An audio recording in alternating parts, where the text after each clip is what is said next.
hay lenguajes de programación que tienen clases o funciones ya hechas para manejar estas estructuras. Java, C++, Python. Eh, en lenguaje C no tenemos funciones automáticas que nos resuelvan esto y lo tenemos que programar nosotros. Bueno, las estructuras de datos son formas de organizar la información en la memoria RAM desde un software, desde código. O sea, es la forma que desde programación vos podés construir formas ordenadas, no de abecedario, sino con un sentido lógico de orden que te permitan manejar la información más fácil para que lo que vos precisas hacer. Algunas son naturalmente ordenadas por alfabeto, por número o con algún criterio, y hay otras que no. Tenemos las listas, las pilas, las colas y los árboles. De cada uno de estos hay variedades. Las listas son estructuras que vinculan elementos entre sí.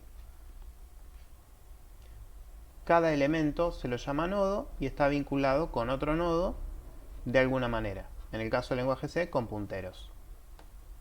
Este punto dentro del rectangulito hace referencia a esa variable que debe ser un puntero y que tiene que estar dentro de la estructura para poderlo referenciar al próximo elemento de la lista.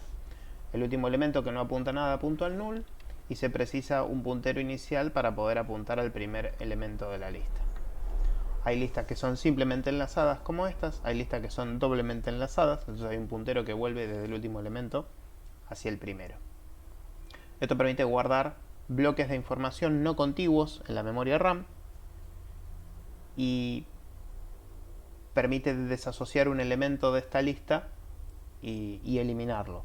En el caso de un array, si uno quiere borrar un elemento, el espacio de memoria sigue ocupado y cuando lo tiene que recorrer tiene que pasar por ese elemento vacío. En el caso de la lista se puede remover un elemento y unir el primero con el tercero quitando el segundo de los elementos o cualquier elemento que exista en la lista.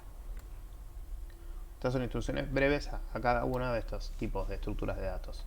Las pilas o los stacks es un apilamiento de datos y la forma de acceder a esta información es los datos se ponen en esta pila y los datos se sacan de esta pila.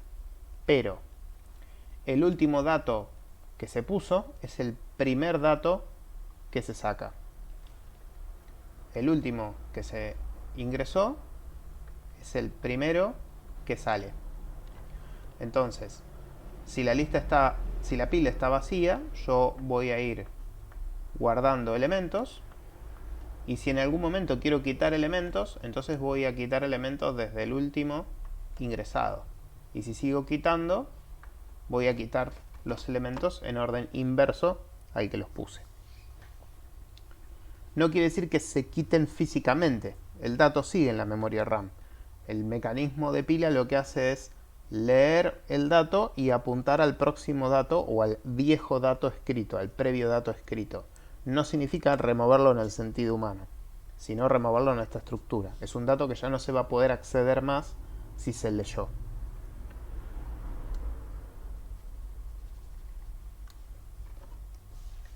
En las colas tenemos un ingreso de datos y tenemos un egreso de datos. El que primero entra es el que primero sale. A medida que voy ingresando datos, los datos se me van juntando en esta cola y a medida que yo los voy sacando en el mismo orden que los ingresé. El más viejo es el que sale primero.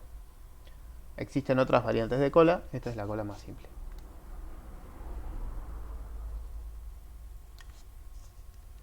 Y los árboles.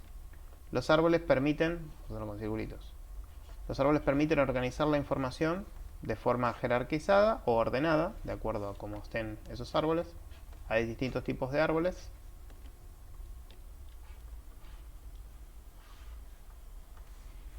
Y la forma de poder acceder a esos elementos es a través de líneas que se van dividiendo desde líneas previas, serían como el tronco y las ramas de un árbol.